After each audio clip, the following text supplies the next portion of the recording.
Bhava, Pitru Devo Bhava, Acharya Devo Bhava, and it is the time to take care of our gentle Shishu Devo Bhava.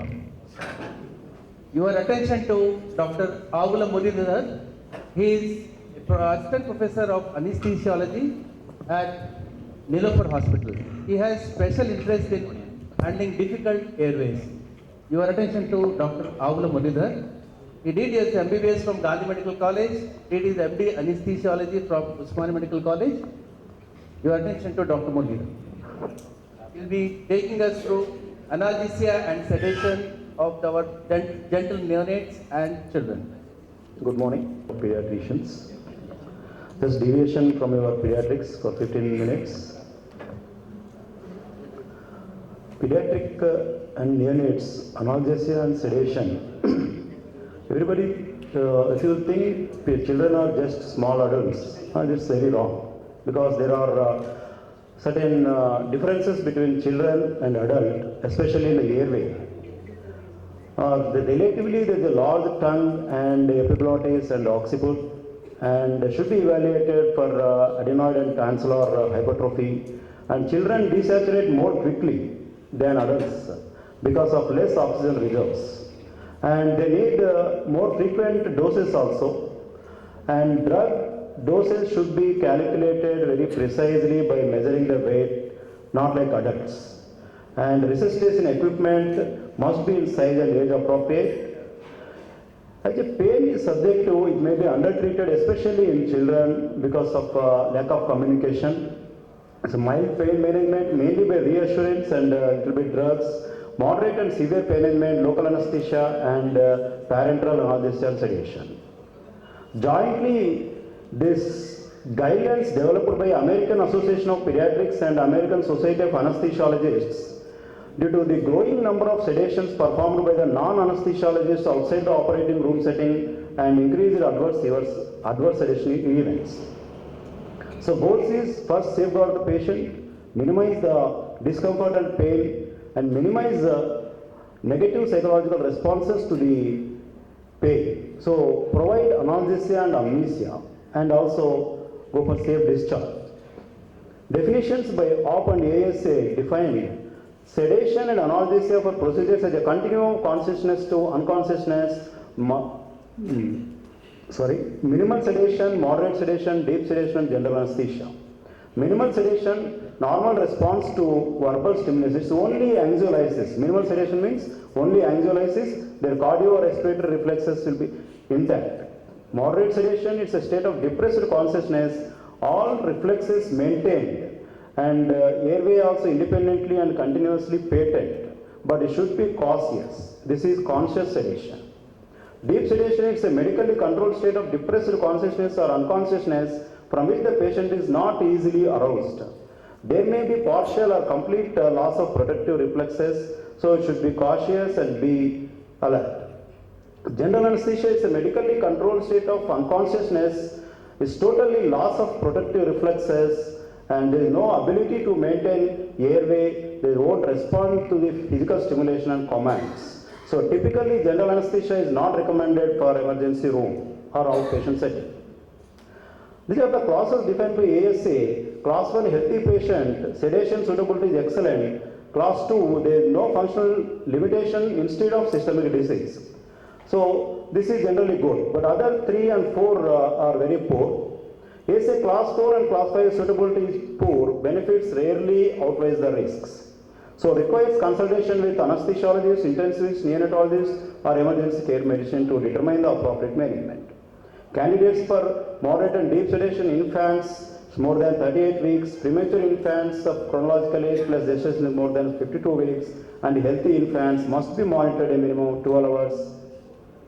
ASA recommendations for fasting. This is especially I will see in all pediatric hospitals. There is something confusion in staff. Because these are very important to prevent aspiration pneumonia.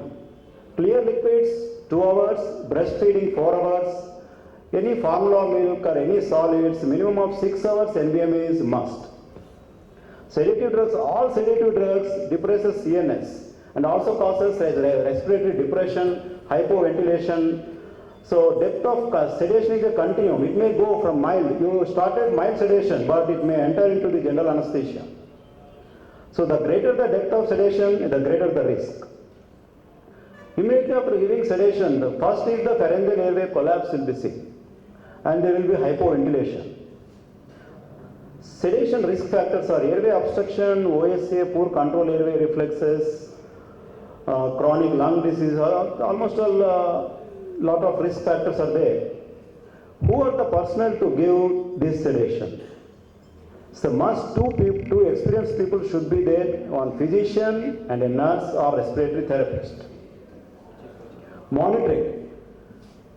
Lot of times monitoring little bit neglected in all hospitals, but this is very must. One is pulse oximetry, ECG, respiratory monitoring, capnography, ETCO2 monitoring, NIBP, and should have resuscitation equipment, age appropriate, and pain assessment, and document in every 5 minutes.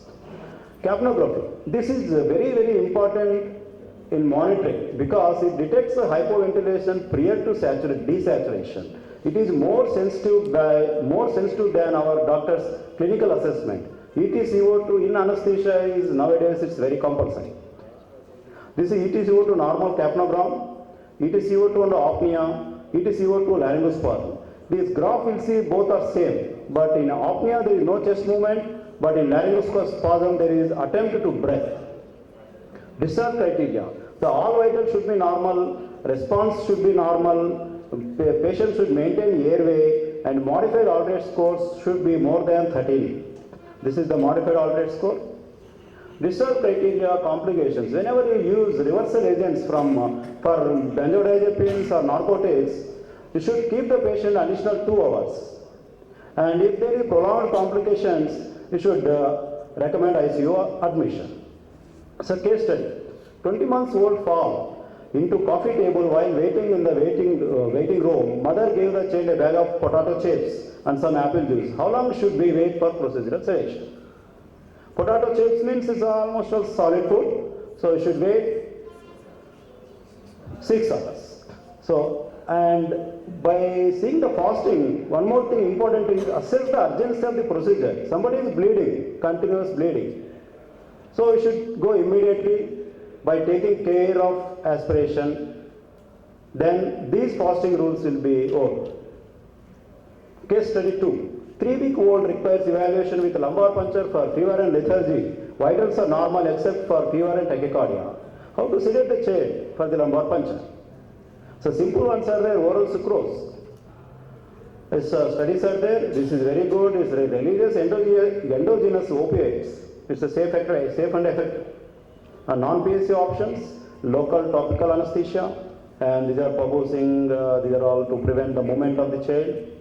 And these Emla and Ela creams also important. We should apply at least 30 to 60 minutes before the lumbar puncture. Behavioral technique, gain the child's trust, child life resources, distraction, they are the routine ones. And automized fentanyl and midazolam. Recently we got fentanyl lollipops and midazolam spray. These are used for mild sedation. Medications, benzodiazepines, barbiturates, narcotics, ketamine, propofol, etomidate, and local anesthetics alone are as adjunct to sedation. Benzodiazepines most commonly used agents in children and adults. Because of the lack of time, I will go a little bit fast. Oral dose is 0.5 to 0.75 mg per kg. IM or intranasal or sublingual is 0.2 to 0.5. Intravenous is 0.05 to 0.1 mg. One more thing, benzodiazepines should know that there is no analgesic effect. So you should add some analgesia by adding opiates or NSAIDs. Benzodiazepines reversed with flumazenil. Phenobarbital, it is mainly used for diagnostic purposes. Propofol, this is a cardiorespiratory depressant, causes apnea, but the only one positive thing for the propofol is very rapid recovery. It needs meticulous monitoring also. Dosage 2 to 3.5 mg per kg. Narcotics, fentanyl, morphine. Commonly narcotics and benzodiazepines in combination we will use. Fentanyl IV 1 to 2 microgram per kg over 3 to 5 minutes, on-site 1 to 2 minutes. Always we will recommend to give fentanyl very slowly because if you give it very fast, it causes chest wall rigidity and apnea. Here in opiates, respiratory depression may last longer than the analgesia. So at that time you should be reversed with naloxone. Morphine sulfate for prolonged procedures. Ketamine provides both analgesia and sedation. This is a very, very good drug, but be careful. This is having lot of side effects, and major important is emergency delirium. And the complications: laryngospasm, hypersalivation, contraindicated in neonates. Ketamine and midazolam, both combination reduces the emergency reactions. IM versus IV ketamine, whenever possible give IV instead of IM because IM causes prolonged sedation and also side effects will be more. Case study 3, 10-year-old presents with displaced distal radial fracture with significant apex dorsal angulation requiring reduction. Anything special will go for this. If you want to try the new sedation technique using both propofol and ketamine, nowadays it's available as ketofol. Ketofol is a sub-dissociative doses of ketamine. So very low doses will be given, ketamine 0.5 mg per kg and propofol 1 mg per kg. This counteracts both ketamine and propofol actions. So side effects will be less. 1:1 ratio.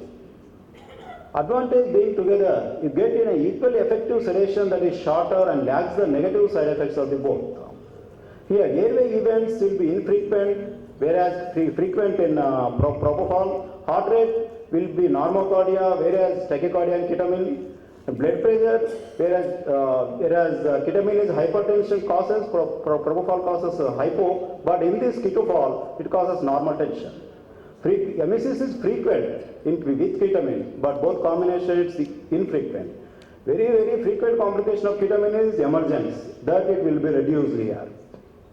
Case study 4, 5 years female was playing on the monkey ball who fell and suffered both forearm fractures requiring reduction. Mom asks what you will use for sedation because last time she got ketamine and wake up hysterical and screaming then throw up. So for this fourth case, this ketofol is a very good drug to give. And fifth one, 3 years male fall off the bed, hitting his head and eye with contusion and small laceration, vomited 3 times, slightly somnolent, but becomes agitated with examination. How do you manage? Here, patient there is involvement of some brain problem, some hemorrhage or something, and hitting, he is bleeding. How to manage these type of cases? No sedation. So if you rule out the pathology behind vomiting and everything, if the CT scan is normal, we'll go for mild sedation and infiltration with local anesthetics. Infiltration of local anesthetics using with addition to sedative drugs, it's very good and reduces the drug dosage also.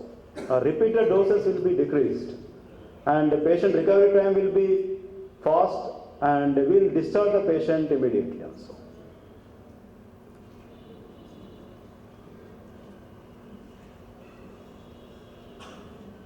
Sorry.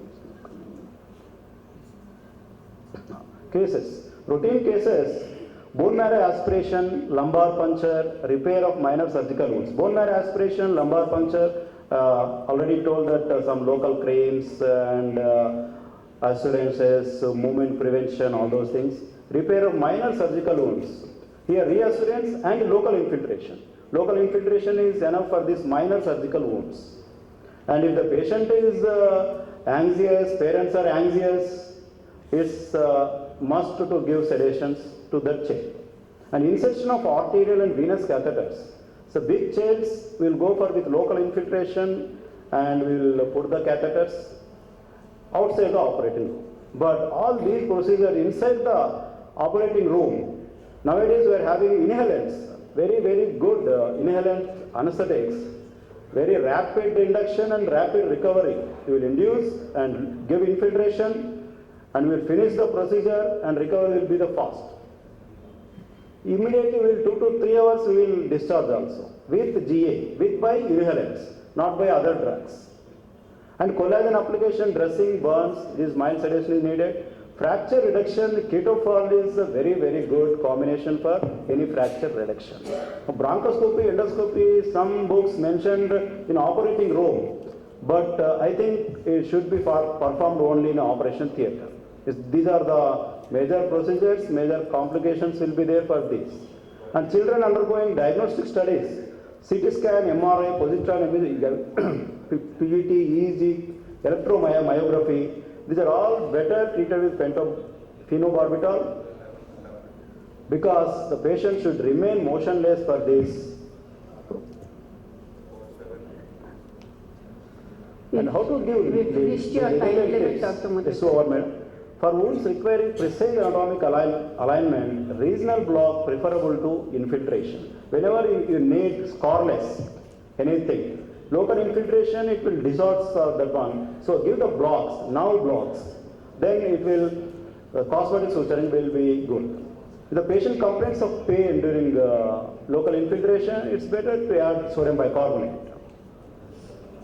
We finished your 15 Summary. minutes. It's pediatric sedation. Children are not just small adults. Capnography is becoming standard of care for procedural sedation. Topical anesthetics and distraction can get you a long way. IV ketamine has less side effects than IM ketamine. Keep an eye on ketofol to gain popularity. Pentobarbital probably the most reliable method of sedation. Thank you. So, ladies and gentlemen, Like and subscribe Eagle Media Works.